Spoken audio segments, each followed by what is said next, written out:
Do you have a honey that you want to make some yummy sourdough for? Maybe it's because you've been watching the trad wife trends on Instagram or TikTok, or maybe just love sourdough.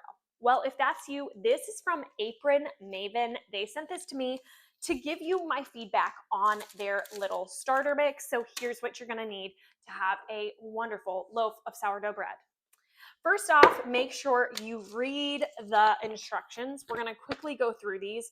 You're gonna need a half a cup of warm filtered water. You're gonna need a half a cup of unbleached all-purpose flour. So not this guy, unbleached, this is bleached.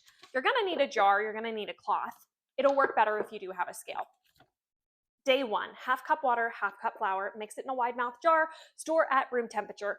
Room temperature, let's talk about the degrees. It needs to be between 70 and 80 degrees. Warmer than that, it's too hot. Cooler than that, you're not gonna have any fermentation. So first off, you're gonna stir this up till it's fully dissolved. Cover the jar with a piece of cloth and secure it with a rubber band, or this one's a little cheesecloth, perfect in there. And then you're gonna let this sit for 24 hours. Day two. I know I'm going through this really fast, but I'm trying to just show you. Inspect your starter. You should see small bubbles forming, indicate that the yeast is alive. And the fermenting. Stir well and loosely cover the jar. Day three, you're gonna have your first feeding.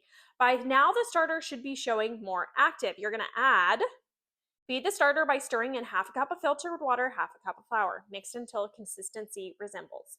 Day 4 through 7, you'll continue feeding. Day 7, you're ready to bake. On the 7th day, your starter should be active with a tiny aroma filled with bubbles. If you've ever made bread like I have, I used to make a lot of bread, that yeast smell is one of my favorite smells. You should be having a pleasant smell. If it does not smell yummy, or maybe you're just really sensitive to smells, you might want to start over. It's now okay to use this for baking. Before use, discard half of the starter or give it to a friend to start their own. Feed the remaining starter one last time, let it sit for a few hours. So if you have ever made Amish cinnamon bread, which you probably haven't, but I have, all of it has to start with a starter. If you don't have a starter, you can't make the bread.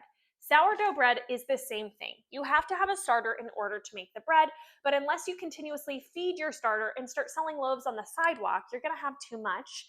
So you don't need all of it, but you do have to make it in order to make your bread. So hopefully this helped you make a wonderful, delicious loaf of sourdough.